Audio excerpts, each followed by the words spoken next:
Doctors ने एक final warning दे दी थी कि इनकी दोनों किडनीज फेल हो चुकी हैं और ये ज़्यादा से ज़्यादा सिर्फ 2 साल तक ही जीवित रह पाएंगे।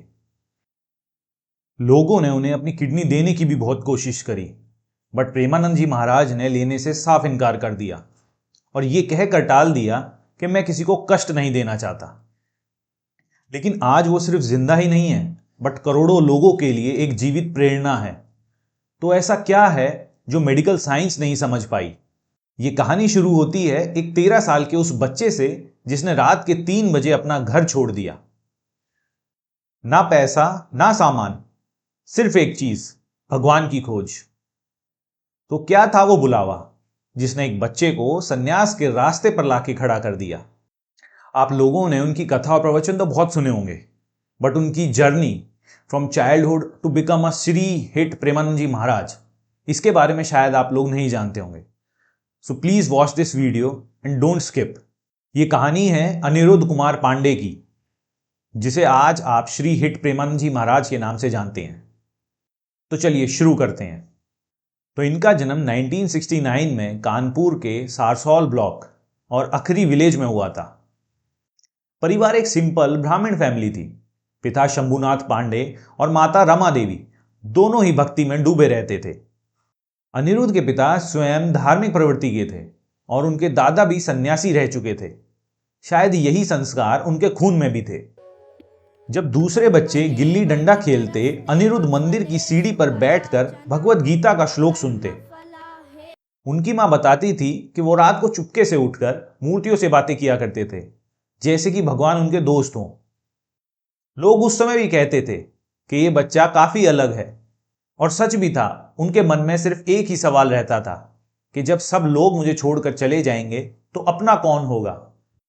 तो इसी सवाल ने शायद उन्हें भगवान की ओर जाने के लिए प्रेरित करा। समय बीता और अनिरुद्ध 9वीं कक्षा में पहुंच गए। उनके मन में भक्ति की अग्नि और तेजी से जलने लगी थी।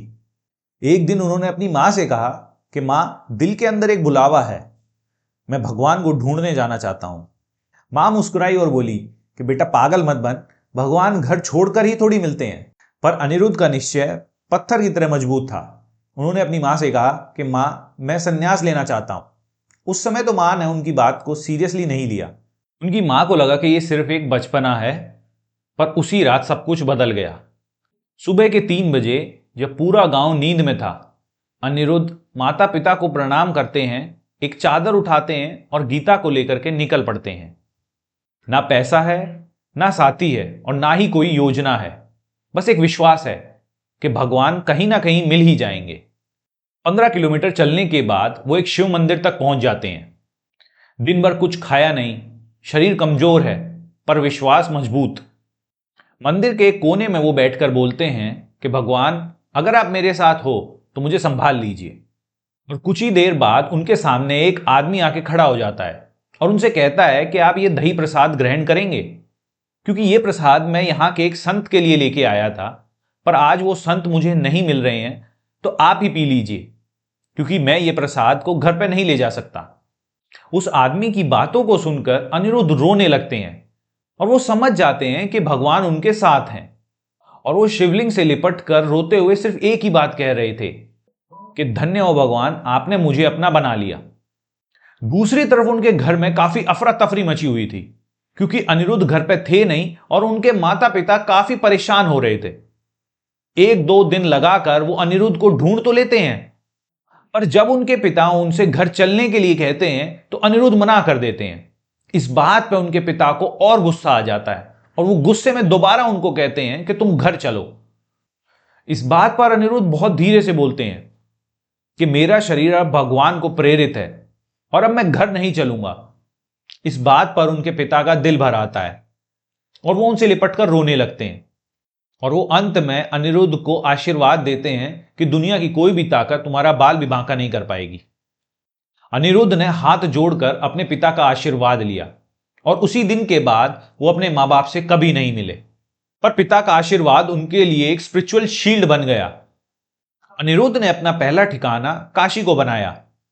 यहीं से शुरू हुई उनकी तपस्या। उन्होंने ब्रह्मचर्य का व्रत लिया और उनका नाम रखा गया आनंद स्वरूप ब्रह्मचारी। सुबह 2 बजे उठना, 3 बार गंगा स्नान करना और दिन भर तुलसी घाट के नीचे पीपल के पेड़ के पास ध्यान लगाना, यह उनका डेली रूटीन बन गया। भिक्षा मांगने के लिए भी सिर्फ 10 से 15 मिनट ही बैठे रहते। अगर कोई दे देता तो ठीक है, वरना गंगा जल पीकर वापस ध्यान में डूब जाते। उनका जीवन पूरी तरह आकाश वृत्ति पर था। जो बिना मांगे मिल जाए वही भगवान का प्रसाद। दिन बीत गए, महीने गुजरते गए, भिक्षा कभी मिलती कभी नहीं, लेकिन उनका विश्वास रॉक सॉलिड था। कई महीनों की तपस्या के बाद एक रात काशी में एक अद्भुत घटना हुई। ध्यान में बैठे प्रेमानंद महाराज को लगा मानो जैसे कोई उनके पास आया हो। आंखें खोली तो सामने एक दिव्य प्रकाश था और उस प्रकाश में भगवान शिव। कोई शब्द नहीं, कोई बिजली नहीं, बस एक पिता अपने भक्त से मिलने आया था। प्रेमानंद महाराज का दिल भर आया। उन्होंने दंडवत किया, आंसू रुक नहीं रहे थे। महादेव प्रेम भरी दृष्टि से बोले, बच्चा तू सही राह पर है, ले ये वृंदावन का बीज, तेरे भक्ति के फूल वहां खिलेंगे। और बस इतना कहकर शिवजी अंतर ध्यान हो गए। लेकिन उनके दिए गए शब्द प्रेमानंद महाराज के जीवन का टर्निंग पॉइंट बन गए। कुछ दिन बाद एक संत उनसे मिलने आते हैं और उनको कहते हैं कि बाबा एक अनुष्ठान होने वाला है काशी में। दिन में चैतन्य लीला और रात को रास लीला, तो आप भी चलकर दर्शन कर लीजिए। प्रेमानंद महाराज पहले तो मना कर देते हैं कि मुझे अपने ध्यान में ही प्रसन्नता मिलती है, तो मैं अपना ध्यान ही करता हूं। लेकिन वो संत उनसे बार बार आग्रह करते हैं, तो प्रेमानंद महाराज वहां पर चले जाते हैं। और जब उन्होंने रास लीला देखी, उनके दिल में एक अलग सी ही बिजली दौड़ गई। राधा रानी और कृष्ण के प्रेम में डूबते भक्त, बांसुरी की धुन और दिव्य लीला का रस। प्रेमानंद महाराज पूरी तरह से मोहित हो गए।